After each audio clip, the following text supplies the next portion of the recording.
किस तरीके से आप अपने पैतृक गांव ठाणे में पहुंचे हो? जी, at the situation of war जब हम वार स्टार्ट हुआ तो हम सबसे पहले सारे स्टूडेंट्स पैनिक होने लगे, बोलने लगे यहाँ से सारे स्टूडेंट निकलो, बट ऐसा नहीं हो पा रहा था।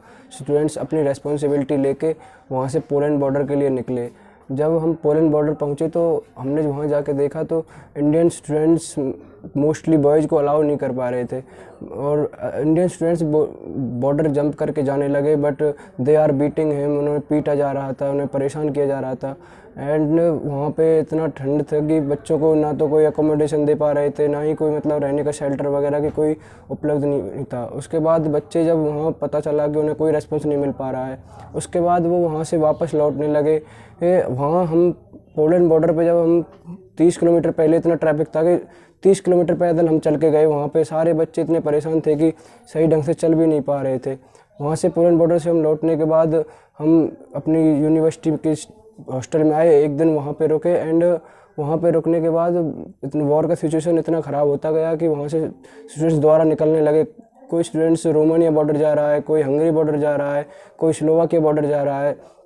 Eight the last moment our university decided कि उन्होंने कहा कि हम सारे स्टूडेंट्स को बसों में एक साथ लेके हंगरी बॉर्डर के लिए निकलेंगे। जब हम हंगरी बॉर्डर पे गए तो वहाँ पे हमने देखा कि जाके बसें वहाँ पे गई हुई थी, इतनी लंबी कतारें लगी हुई थी। वहाँ पे हमने 2 दिन वेट किया एंड वेट करने के बाद एट लास्ट मोमेंट हम हंगरी बॉर्डर में एंट्री की। वहाँ पे हमें 14 डेज का टेम्परेरी वीज़ा दिया गया एंड वहाँ पे हमें अकोमोडेशन भी उपलब्ध किया गया। हम क्या आपको भारतीय दूतावास के किसी अधिकारी से या सरकार से कोई संपर्क किया या उनके द्वारा कोई मदद की गई थी आपको या नहीं की गई थी? हाँ जी, मैं सबसे पहले तो अपनी गवर्नमेंट का पूरा तहे दिल से धन्यवाद करना चाहता हूँ। उन्होंने हमारी वहाँ पे पूरी हेल्प की।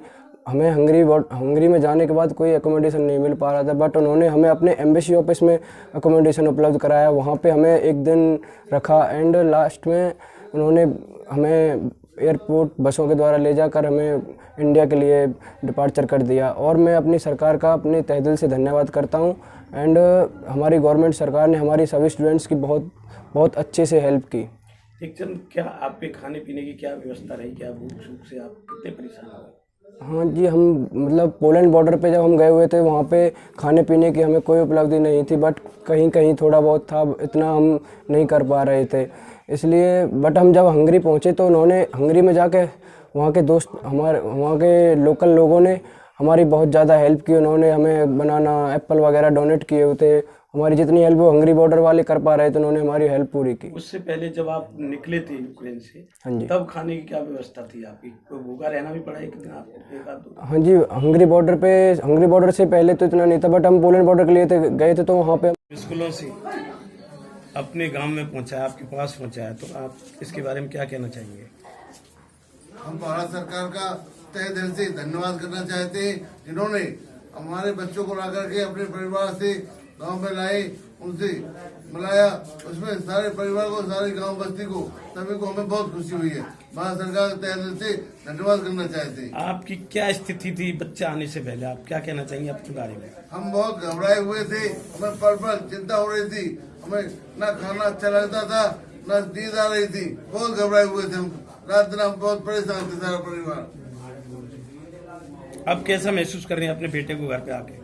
अब हमें बहुत अच्छी खुशी हो रही है बच्चे को देख करके, और भारत सरकार ने जो हमारे बच्चों के साथ सहानुभूति की है उसके लिए बहुत ही शुक्रिया करना चाहते हैं। बहुत मोदी जी का और हरियाणा सरकार का दोनों का धन्यवाद करते हैं।